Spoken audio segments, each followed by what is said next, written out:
So this past week I started experimenting with some software by MGR, Mike Roberts, on another site called Pinball Y.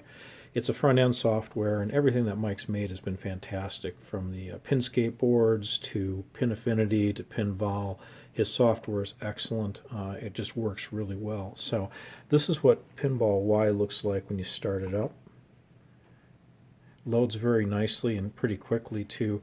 This is a table I haven't set up as of yet, but for tables that you had set up, and you get the standard wheel, images for the playfield, DMD, back glass. You can control how those DMD images are stored. So if a game doesn't have an active DMD, you can put the logo for the game over that while the game is in play, which is kind of a nice feature.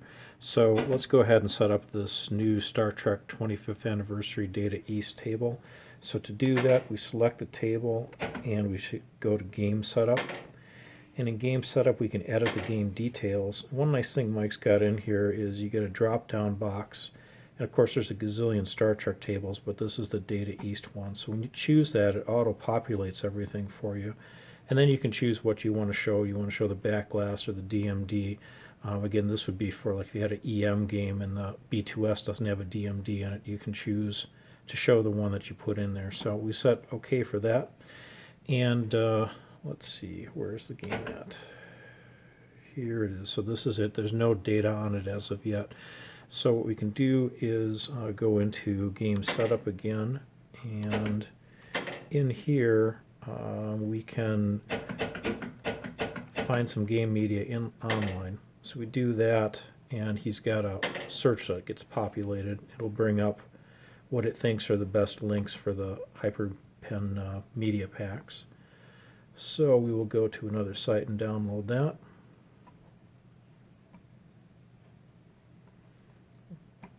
I love all these download buttons you got to hit on this site. At any rate, we'll resize that, and all you got to do is take the zip file and drop it on the desk or onto the table itself. And when you do that, it'll ask you, do you want to add the wheel image, instruction cards, all that good stuff. Just choose Add Media. Now you can see it's brought in stills of the back glass and table and brought in a wheel image also. So if we go back into setting up this game, we can go and capture media directly from inside the UI. So in here you can choose what you want to do. I'm going to get a new playfield image. I don't want audio on this. I want to capture audio. I don't want the back glass image. And the DMDs, it's not going to have anything to capture, it looks like. So we'll go ahead and begin capture on this.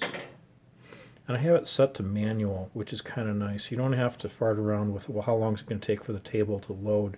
You can just let the table load on its own. Then when you press both flipper keys, it will start its collection. So it's ready to do the playfield, so it's collecting the playfield. I set it for 5 seconds because I don't want long videos on this that are going to take up a bunch of space. And now it's ready to do back glass videos. Such groovy music. Wow. Thankfully we're not capturing that either. And then when you're done, you press both flippers and you're done with it. And you can resume the game, or in this case we want to terminate the game. And so it tells us what it collected and what it saw. And we are pretty much set up for this game. It's ready to roll. So that's what it looks like. Advantages of this over Pinball X.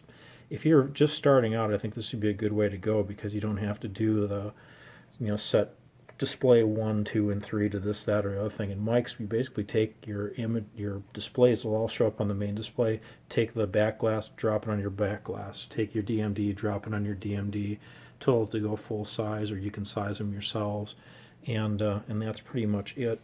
In here, there are options that you can set up, so you don't have to go to like a wizard to be able to go ahead and make changes to track mode, or what buttons you want to use, what systems you want, what you want to run at startup, for example. So for me, on startup, I've got some bat files that run Pinvol, and we close Pinvol at the end.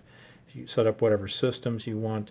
you can bring all of your data over from Pinball X. So most of these tables, 392 I've got on here, were all automatically set up via just importing the data from Pinball X.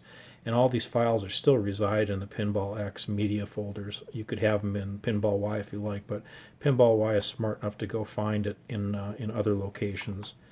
And then if you want to quit, exit Pinball Y, boom, and it's done. So that's Pinball Y in a nutshell.